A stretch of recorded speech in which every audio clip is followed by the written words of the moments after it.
기온이 여름 이제 날씨가 많이 무더워지고 있습니다. 기온이 이제 지난주도 많이 올라갔는데요. 여름에 가만히 앉아만 있어도 땀이 나고 이렇게 무더위로 인하여서 감당하기가 힘듭니다. 불쾌지수도 올라가고 몸은 또 지치고 신경이 날카로워집니다. 이런 기후 조건에서 감사하는 삶을 산다라고 하는 것은 대단히 힘든 그런 일입니다. 제가 한번 꼽아보니까 지금부터 한 2달쯤 이제 시간이 지나면 추석 연휴입니다. 추석 연휴에는 이제 더위도 식고 더위에 지친 몸이 좀 편안해집니다. 그러면서 심신이 안정을 회복하게 됩니다. 그래서 사람들은 더도 덜도 말고 한가위만 같아라 그렇게 말을 합니다. 사람들의 반응은 삶의 환경, 조건, 기후 조건 이런 것 따라서 많이 달랐습니다. 자연적인 현상입니다. 자연스럽게 누구나 다 비슷한 반응을 보입니다. 지난주 무더위 가운데서도 우리 교회당 외벽 도색을 했습니다. 어떤 분들은 색깔이 참 잘 나와서 너무 좋다 이렇게 말씀하시는 분도 있고, 어떤 분들은 생각했던 것보다도 조금 좀 원하는 그런 색깔이 안 나와서 조금 좀 마음에 좀 차지 아니하는 그런 것도 있는 것 같습니다. 이렇게 방수공사도 또 이번 주에 좀 진행을 하려고 하고 있는 그런 중입니다. 이 모든 일들이 하나님의 은혜 가운데 진행됐습니다. 이를 위해서 기도하고 또 물질로서 섬기시고 물심양면으로 힘쓰시고 애쓰신 여러분들의 많은 수고 또 헌신에 감사를 드립니다. 우리 기온이 올라가면 가만히 앉아 있어도 그냥 짜증이 납니다. 이런 상황에서 기뻐하고 즐거워하라고 하는 말씀을 순종하는 것은 정말 힘든 일입니다. 오늘 특별히 우리가 읽은 이 본문의 말씀에는 자신이 아무 죄나 허물이 없음에도 불구하고 또 욕먹고 박해당하고 악한 말을 듣고 그럴 때도 기뻐하고 즐거워하라 이렇게 말씀합니다. 여러분들 어떻게 그럴 때 기뻐하고 즐거워할 수가 있습니까? 그런 말씀을 순종하는 것은 우리가 그 말씀을 읽지만 그러나 순종하는 것은 정말 힘든 일입니다. 화가 나는 상황임에도 불구하고 이렇게 기뻐하고 즐거워하라. 내가 아무런 잘못이 없는데 욕을 먹고 내가 수고하고 땀 흘렸는데 안 좋은 소리 듣고 화가 난단 말이죠. 그런데 이 화가 나는 상황에서도 기뻐하고 즐거워하라. 주님 그렇게 말씀하시는데 그 말씀을 어떻게 받을 수가 있느냐라고 하는 겁니다. 박해와 고통의 한가운데서 기뻐하고 즐거워하는 이 말씀 정말 받기가 힘든 그런 말씀이죠. 우리가 복음을 위하여서 살기로 결단을 하고 주님 가신 그 길을 따라 나섰다고 할지라도 마음에 괴로움이 많고 그리고 몸이 힘들고 건강이 어렵고 하는 일들마다 잘 되지 않고 그러면 기뻐하고 즐거워하는 것은 어렵습니다. 주님 가신 그 길을 간다고 나섰음에도 불구하고 기뻐하고 즐거워하는 건 참 힘들죠. 그런데 우리가 우리 가정에서 늘 이렇게 가정에 평화가 없고 갈등은 계속되고 하는 일들마다 실패하고 그럴 때에 여러분들 어떻게 우리에게 즐거워하고 감사가 넘치는 그런 삶이 이루어질 수가 있겠습니까? 고난이 끊이지 아니하는데 기쁨이 아니고 불평과 원망이 일어나지 어떻게 감사와 즐거운 삶을 살 수가 있느냐라고 하는 겁니다. 그런데 오늘 본문의 말씀은 그런 때라고 할지라도 기뻐하고 즐거워라. 이렇게 말씀을 합니다. 여러분들, 고난에는 두 종류가 있습니다. 부끄러운 고난과 복된 고난이 있습니다. 성경은 부끄러운 고난은 당해서는 안 된다, 이렇게 말씀을 합니다. 부끄러운 고난은 자신의 죄와 허물 때문에 겪게 되는 고난을 말합니다. 이렇게 말씀합니다. 베드로전서 4장 15절은 너희 중에 누구든지 살인이나 도둑질이나 악행이나 남의 일을 간섭하는 자로 고난을 받지 말라, 이렇게 말씀하는데요. 참 여러분들, 이게 살인, 도둑질, 악행 이런 것과 동급으로 놓고 있는 것이 남의 일을 간섭하는 것으로 들고 있습니다. 남의 일 간섭해서 고난 당하는 거, 주제넘게 자꾸 남의 일에 끼어들어서 고난 당하는 거, 이런 것도 부끄러운 고난에 속하는 그런 겁니다. 다른 사람의 일은 자기가 알아서 하도록 하는 것이 맞다고 하는 거죠. 그러면 자랑스럽고 복된 고난에는 어떤 것이 있는가라고 하는 겁니다. 여러분들, 우리가 만약에 세상에 요부가 되어서 막 세상 가려운 거 긁어주고 비를 맞춰주고 그렇게 살아가면 박해받을 일이 하나도 없지요. 세상 다 비 맞춰주면 이 세상은 자기의 것을 사랑하게 되어 있습니다. 그런데 우리가 사명에 충성되고 그리고 복음에 신실하게 산다면 어려움들, 고난들, 그것은 핍박당하는 것은 필연적인 그런 현상입니다. 피할 수가 없는 일입니다. 오늘 우리 본문의 말씀은 이런 복된 고난으로 들고 있는 두 가지가 있습니다. 의를 위한 고난과 예수 그리스도를 위한 고난, 이 두 가지를 말씀하고 있습니다. 의를 위한 고난. 마태복음 5장 10절은 의를 위하여서 핍박을 받은 자는 복이 있나니 천국이 그들의 것임이라, 이렇게 말씀합니다. 여러분들, 의를 위하여서 핍박을 받는다라고 하는 것이 무엇일까요? 여러분들 생각해 보신 적 있으세요? 어떻게 하는 것이 의를 위하여서 핍박을 받는 것인가? 의를 위하여서 핍박을 받는다라고 하는 것은 하나님의 명령과 법도를 지키기 위해서 그것을 지키려고 하다가 핍박을 당하는 것, 어려움을 당하는 것, 이것을 말씀하죠. 이 성경에 보면 사드락과 메삭과 아벳느고라고 하는 다니엘의 세 친구가 있습니다. 바벨론으로 포로 잡혀갔습니다. 그런데 이제 이 바벨론의 느부갓네살 왕이 금신상을 만들었습니다. 그래서 모든 백성들에게 그 금신상 앞에 절을 하고 엎드려서 절하도록 명을 내렸습니다. 만약에 금신상에 엎드려 절을 하지 아니하면 그 사람은 잡아서 풀무불에, 극렬히 타는 풀무불에 던지겠다라고 이야기를 했습니다. 정말 무시무시한 그런 명령이 내렸습니다. 왕의 명령을 내렸다라고 하면 아무도 그걸 바꿀 수가 없는 것입니다. 그런데 이 사실을 바벨론의 관리로서 누구보다도 더 잘 알고 있는 사드락과 메삭과 아벳느고는 그것이 하나님께서 미워하시는 일이기 때문에 그 하나님께서 미워하시는 일을 할 수가 없다라고 하는 것을 분명히 밝히고, 그리고는 그 7배나, 평소보다도 7배나 더 뜨거운 풀무불에 들어가기를 주저를 하지를 않는 겁니다. 여러분들, 이것이 의를 위한 고난입니다. 하나님의 명령, 하나님의 주권, 이거 순종하기 위하여서 치르는 그런 고난입니다. 의를 위하여서 핍박을 받는 것은 그리스도의 참된 제자됨의 표시입니다. 의를 위해서는 누가 핍박을 당한다? 그러면 여러분들, 저분이 그리스도의 참된 제자구나 분명합니다.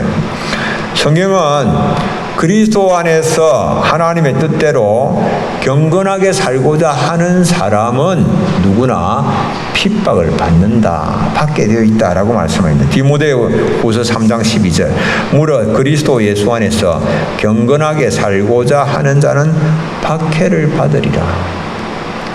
경건하게 의를 위하여서 하나님의 뜻대로 살고자 결단한다면 그리고 그 길로 나선다면 핍박이 따른다라고 하는 겁니다. 두 번째, 복된 고난에는 예수 그리스도로 말미암는 그런 고난이 있습니다. 마태복음 5장 오늘 11절의 말씀에는 나로 말미암아, 예수님이죠. 나로 말미암아 너희를 욕하고 박해하고 거짓으로 너희를 거슬러 모든 악한 말을 할 때에는 너희에게 복이 있나니. 예수님 때문에 박해를 당하는 거, 어려움을 당하는, 고난을 당하는 거.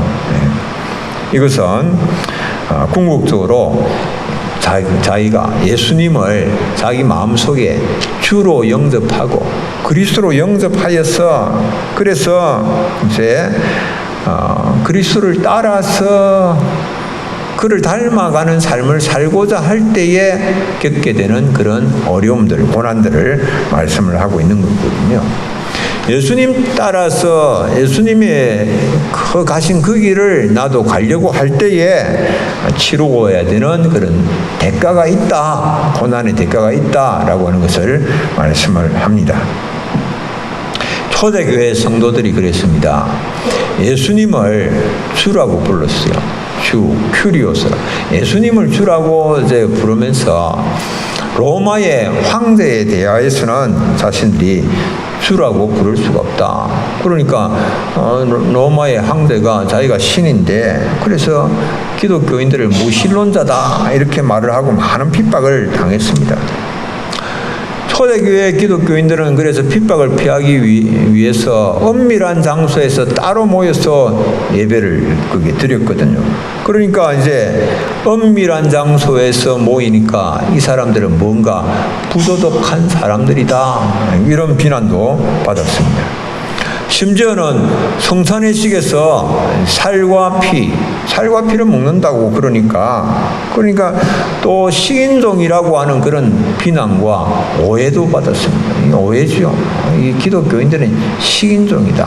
자기들 성찬식을 하면서 살과 피를 먹고 마신단다, 이렇게 이야기를 하는 겁니다.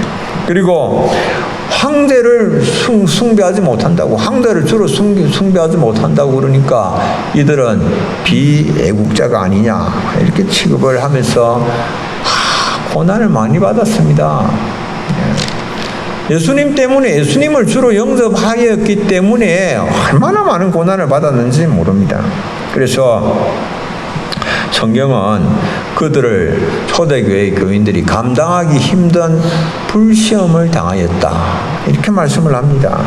불시험이라고 하는 것은 뜨겁게 타오르는 그런 불도가니에 던져지는 것과 같은 그런 혹독한 시련, 어려움들, 고통스러운 시련들을 당하는 것을 말씀하죠. 이 초대교회 교인들이 신앙을 지키기 위해서 어려움들을 많이 당했습니다. 고난을 많이, 극심한 고초를 겪었습니다.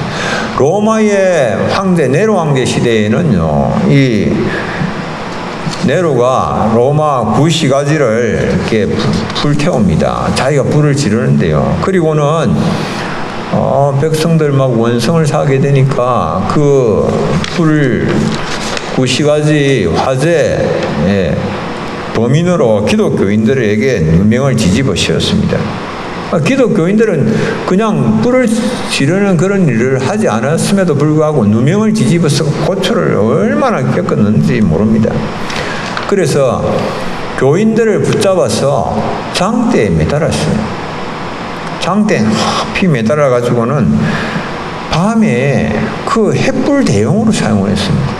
사람들 막 불을 태우면 그게 환하게 이렇게 횃불 대용으로 사용할 정도로 얼마나 불시험이 있었는지 말로 다 알 수 없습니다.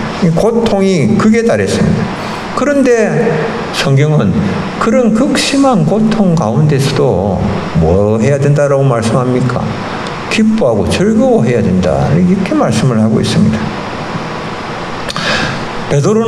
사도 베드로는 그렇게 이야기를 했습니다. 이런 불시험 가운데서도 기쁨을 잃지 말아야 할 이유를 고난 가운데서 그리스도의 영광에 참여할 수 있는 정금으로 다듬어지기 때문이다. 고난 가운데 오히려 연단을 통하여서 그리스도의 영광에 참여하는 정금 같은 신앙의 사람으로 다듬어지기 때문에 기뻐해야 된다라고 그렇게 말씀합니다. 베드로는 4장 12절로 13절 함께 한번 읽어보겠습니다. 사랑하는 자들아, 너희를 연단하려고 오는 불시험을 이상한 일 당하는 것 같이 이상히 여기지 말고 오히려 너희가 그리스도의 고난에 참여하는 것으로 즐거워하라. 이는 그의 영광을 나타내실 때에 너희로 즐거워하고 기뻐하게 하려 함이라. 아멘. 그리스도의 영광을 나타내실 때에 우리가 그 영광에 참여하게 되는 그런 정금 같은 믿음의 사람으로 고난을 통하여서 연단하는 것이기 때문에 고난을 기뻐하고 즐거워해야 됩니다. 여러분들 이제 우리가 좀 생각을 해야 됩니다. 신앙생활 하면서 고난이 닥치면 불평만 하고 원망만 하고 좌절하고 절망하는데 고난 통해서 내가 연단을 받을 수 있다면 그리스도의 영광에 참여하기에 합당한 자로 정금 같은 믿음의 사람으로 다듬어질 수 있다면 고난은 정말 감사해야 할 그런 제목이다. 고난이기 때문에 안 된다라고 하는 게 아니고 고난 내가 감사할 수 있는 그런 마음 가져야 됩니다.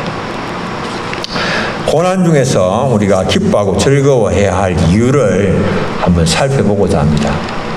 고난 가운데서 왜 기뻐하고 즐거워해야 되는가? 고난 가운데. 고난은 고통스러운 건데 불평하고 원망해야지 어떻게 고난에 기뻐할 수가 있는가? 세상은 정말 이상하다. 기독교는 왜 고난 중에 기뻐하고 즐거워하라 그렇게 말을 하는가? 고난 가운데는 누군가에게 대해서 원망하고 불평해야 마땅하지 어떻게 기뻐하는가? 여러분들 우리가 지금 코로나19로 인하여서 우리 경제생활이 위축되고 있습니다. 굉장히 힘듭니다. 어렵습니다. 거의 모든 활동이 다 제약을 받고 있습니다. 심지어는 예배까지도 어려움을 많이 겪고 있습니다. 수입이 많이 줄어들고 있고 행동의 자유도 잃고 있습니다. 2021년 6월 현재 청년 고용률을 살펴보니까 45.1%가 나왔어요. 이 말은 무슨 말입니까? 청년들 2명 가운데 1명은 지금 반 정도가 실업 상태라고 하는 말 아닙니까? 반 정도가 실업 상태인데 그러나 성경은 이렇게 힘들고 어려운 때라도 기뻐하는 것이 성도의 의무다. 성도는 이런 때라도 기뻐해야 된다라고 말씀합니다. 빌립보 4장 4절 함께 한번 읽어보겠습니다. 주 안에서 항상 기뻐하라. 내가 다시 말하노니 기뻐하라. 아멘. 바울과 실라 여러분들 빌립보 감옥에 갇혔습니다. 뭐 때문에? 복음 전한다고 빌립보 감옥에 갇혔습니다. 빌립보 감옥에 매맞고 착고에 채여서 지하 감옥 던전에 갇혀서 그들은 그 상태에서도 기뻐합니다. 기뻐하고 하나님 찬송하고 예배합니다. 원망과 불평이 터져 나올 수밖에 없는 상황에서 기뻐하고 즐거워할 수 있는 것은 그것이 영적 성숙을 위한 도구이기 때문에 그렇습니다. 고난이라고 하는 것, 고통이라고 하는 것, 이것은 그것을 통해서 자신의 죄를 깨닫고 자신의 마음의 태도를 새롭게 할 수 있고 삶의 자세를 점검하여서 가다듬을 수 있다면 그 고통, 고난 이것은 하나님의 은혜를 누리는 은총의 통로가 된다라고 하는 겁니다. 고난을 당할 때 우리가 정신을 바짝 차리고 왜 내가 이런 고난을 통해 있는가? 무슨 문제가 있는가?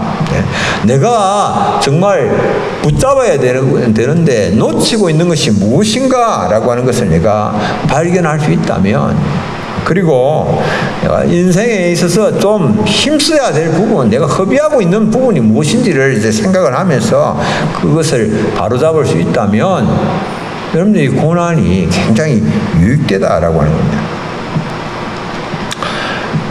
고난을 겪으면서 자신의 부족함과 연약함을 깨닫고 자신의 모든 것을 주장하고 다스리시는 분이 하나님이시다라고 하는 것을 믿고 나가면 고난이라고 하는 이것이 오히려 영적 성숙을 향하여 나아가는 내비게이션이 됩니다. 정확하게 영적 성숙을 만들어내는 것이죠. 우리는 왜 이런 고난을 당하고 아픔을 겪는지 어려움을 겪는지 다 우리의 머리로는 이해할 수가 없는 그런 경우 있습니다. 그냥 그럴 때는 그냥 하나님이 행하시는 것이니까 그냥 하나님 알겠습니다. 저에게 지금 고난이 필요해서 이런 고난을 주시니까 제가 아멘으로 받겠습니다. 받으면 됩니다. 여러분들 이 고난이 없으면 이 삶이 인생이 깊어지질 않습니다. 고난을 당해야 인생이 좀 깊어집니다. 여러분들 모세가 자신의 나이 40에 하나님의 일을 하겠다고 자기 백성을 건지는 일을 하겠다고 나섰습니다. 하나님께서 허락하시지 아니하였습니다.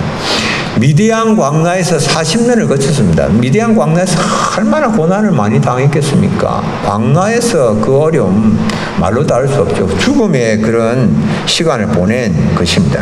그런데 그 다음에 하나님께서 그런 고난의 시간을 겪고 난 그 다음 하나님께서 모세를 들어서 사용하시는 것을 볼 수 있죠.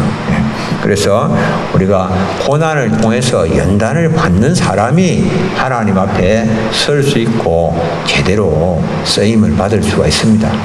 고난 당하기 전에 막 자기 그냥 기분에 자기 멸정에 막 분위기에 들떠서 하는 것과는 본질적으로 다른 그런 일들이 일어나는 것입니다. 두 번째는 이 고난을 통해서 하나님의 율례를 배우게 되는 겁니다. 고난을 통해서. 사람들은 잘못된 생각을 가지고 있는 게 있습니다. 뭐냐 하면 예수 잘 믿으면 어떤 고난도 찾아오지 않는다. 여러분들 맞습니까? 예수 잘 믿으면 고난 안 찾아옵니까? 이게 아니에요. 그 우리가 아니 예수 믿으면 예수 잘 믿으면 네 어려움 다 물러가고 어떤 어려움도 안 당한다. 이렇게 사람들에게 말해서 전도하는 것은 잘못하면 사기죄로 고발당할 수 있습니다. 이게 사기가 될 수가 있습니다. 그러면 예수 믿는다고 해서 성경도 그렇게 말씀하지를 않아요. 예수 믿는다고 해서 뭐 전혀 고난이 없고 그렇지가 않다라고 하는 겁니다. 잘못된 신학입니다. 잘못된 생각이고 성경적이지 못합니다. 어떤 사람은 이렇게 생각합니다. 나는 예수님 잘 믿고 교회 봉사도 열심히 하고 헌금도 많이 하고 그랬으니까 모든 게 잘 될 거다. 나에게는 어떤 어려움도 없을 거다. 시련도 없을 거다. 고통도 없을 거다. 여러분들 이게 맞는 생각일까요? 이게 잘못된 생각입니다. 예. 잘못된 신학에 근거한 겁니다. 성경 말씀은 그와는 다릅니다. 여러분들 만약에 내가 예수를 잘 믿으면 어떤 고통도 생기지 않는다라고 생각했는데 그 생각에 문제가 뭐냐? 그럼 그게 도대체 뭐가 문제인가? 그렇게 생각하는 것이 이런 생각을 가지고 있는 사람은 자기가 만약에 인생을 살다가 고난을 만나고 고통과 시련에 처하게 되어지면 어떻게 하나님께 기도하겠습니까? 하나님, 내가 뭘 잘못했다고 이런 고통을 내게 주십니까? 이렇게 이제 하나님께 원망을 하게 되는 겁니다. 내가 얼마나 교회 봉사도 많이 했고 헌신도 많이 했고 연보도 많이 했는데 내가 얼마나 열심히 주를 섬겼는데 어떻게 나에게 이런 어려움을 주십니까? 더 괴로워하죠. 더 힘들어합니다. 고통과 시련 그 자체 별것도 아닌데 그냥 이게 나가면 되는데 극복을 하면 되는데 잘못된 생각으로 내가 뭔가 하나님 앞에 지금 제 결과로 인하여서 이런 고통이 있고 어려움이 있다 이렇게 이제 생각을 하는 겁니다. 그래서 그런 잘못된 생각을 가지고 있기 때문에 하나님께서 그 고통을 통해서 사랑을 하셔서 더 유익되게 하시고 더 좋은 것으로 주시고자 계획을 하셨는데 그런 것을 누리지 못하고 오히려 더 힘들어하게 되는 거예요. 그 우리가 바른 생각을 해야 됩니다. 고난 중에 있을 때라도 고난이 가져다 주는 그런 유익을 생각하면 이 고난을 잘 이겨낼 수 있습니다. 그래서 다윗은 우리가 고난 중에 받을 수 있는 유익이 뭐냐?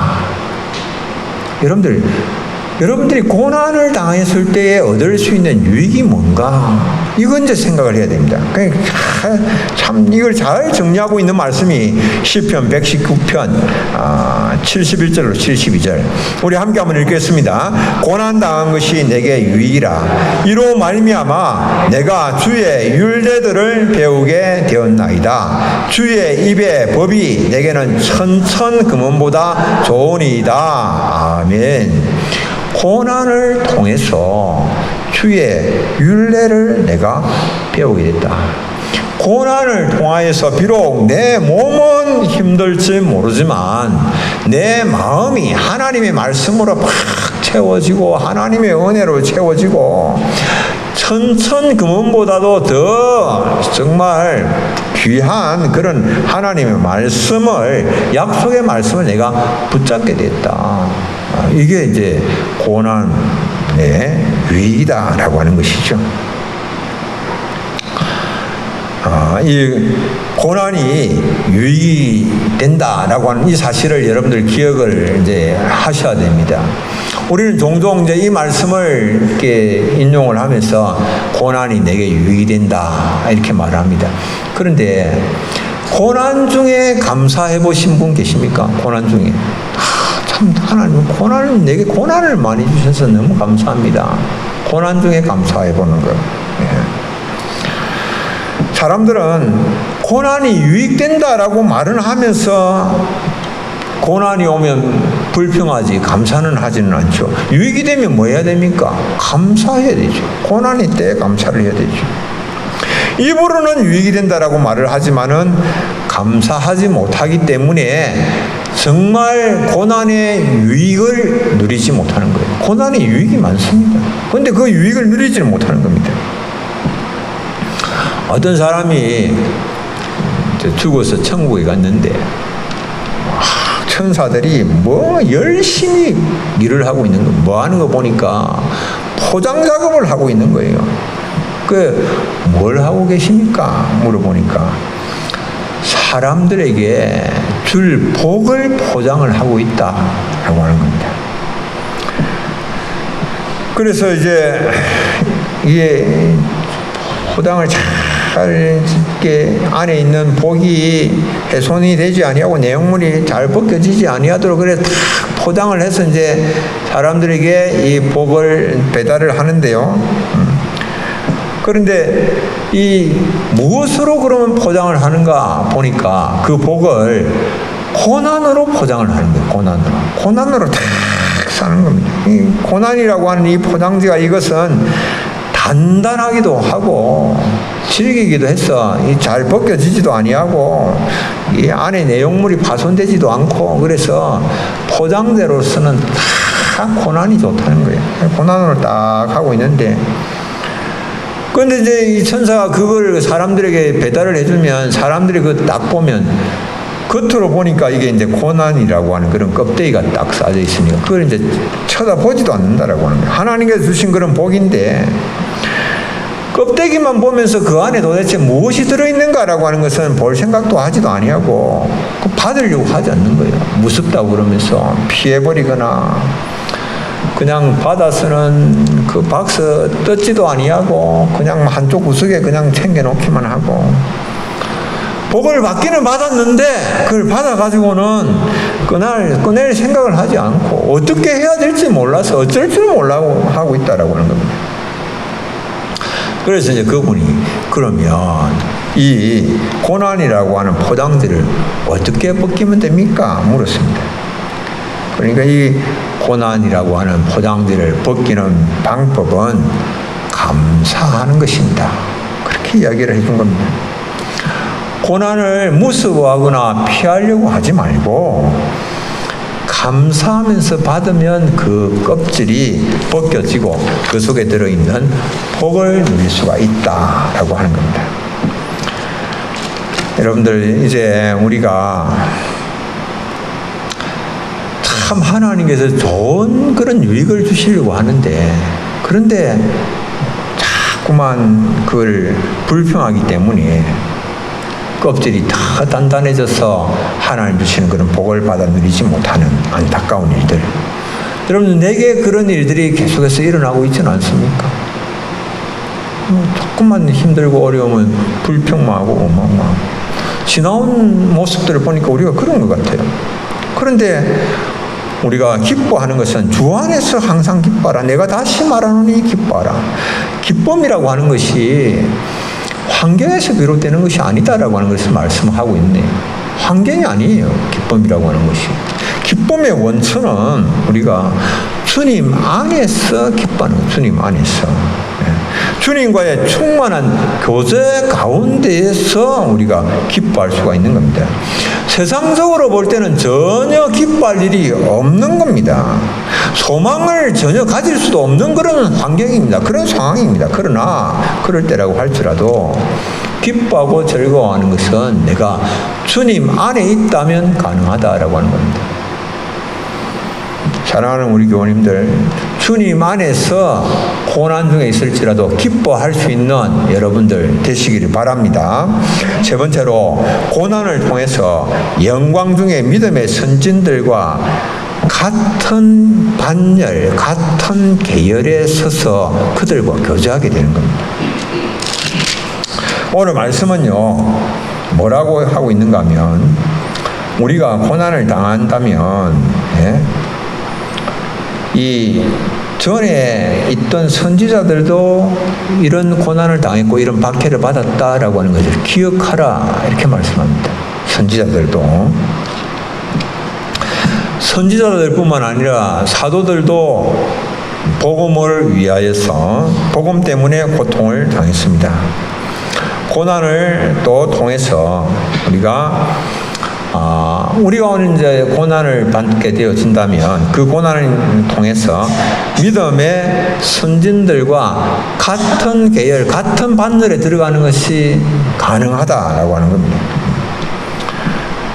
그래서 우리가 그리스도를 위해서 고난을 받기에 합당한 자로 여김을 받고 또 복음 때문에 핍박을 받는 것은 영광 중에 선지자들과 사도들과 같은 계열에 서는 것이고 같은 계열에 서서 그들과 교제하는 것이다 라고 하는 겁니다. 마찬가지로 우리가 그리스도와도 더불어서 고난 가운데서 함께 서는 것이고 같은 편에 서는 것이고 그리고 그리스도와 교제를 가지게 되는 겁니다. 우리가 그리스도를 위해서 고난받기에 합당한 자로 여김을 받고 그와 함께 고난을 받으면 그리스도와 함께 영광에 참여하게 될 것을 말씀합니다. 로마서 8장 16절로 17절, 성령이 친히 우리의 영과 더불어 우리가 하나님의 자녀인 것을 증언하시나니 자녀이면 또한 상속자 곧 하나님의 상속자요 그리스도와 함께한 상속자니 우리가 그와 함께 영광을 받기 위하여 고난도 함께 받아야 할 것이니라. 아멘. 우리가 복음 때문에 고난을 당하는 것이 있다라고 한다면 우리가 하나님의 은혜로 인하여서 온전한 믿음의 자리에 이르게 되었다라고 하는 정표입니다. 그래서 바울은 고난 당할 때에 참 그리스도의 은혜가 크다라고 하는 것을 생각을 하면서 그리스도의 남은 고난을 자신의 몸된 교회를 위하여 자기 육체에 채우겠다 이렇게 말씀을 하고 있습니다. 그리스도의 남은 고난 그거 있다면 내가 그 몸된 교회를 위하여서 내 육체에 채우는 일을 하겠다. 우리가 바울을 이어서 오늘 저와 여러분들도 그리스도의 남은 고난을 우리 육체에 채우는 그런 삶을 통해서 믿음의 선진들과 같은 그런 계열에 서고 같은 반열에 서고 그리고 그리스도와 교제하는 복된 삶을 살면 좋겠습니다. 고난을 통하여서 주님과 온전한 교제가 정말 이루어지는 거예요. 같은 반열에 서서 이루어지고 또한 주님께서 우리에게 주시고자 하시는 그런 풍성한 유익들을 누리는 이번 한 주간의 삶을 사시는 우리 교우님들 다 되시길 바랍니다. 우리 함께 기도하겠습니다. 하나님 아버지, 은혜를 감사합니다. 그리스도를 위한 고난에 동참할 수 있는 은혜를 주신 것을 감사합니다. 고난과 또 핍박의 때에 우리가 원망하고 불평하는 것이 자연스러운 그런 반응이지만은 그런 말씀 따라서 우리에게 누리게 하실 많은 유익들을 생각하면서 우리가 누리게 될 천국의 유업을 생각하면서 기뻐하고 즐거워할 수 있는 저희들 되게 하시고 소망 가운데에 또한 하나님께서 우리를 위하여서 준비하신 모든 또 복을 받아 누리는 저희들 삶이 되게 하여 주옵소서. 예수님의 이름으로 기도드립니다. 아멘.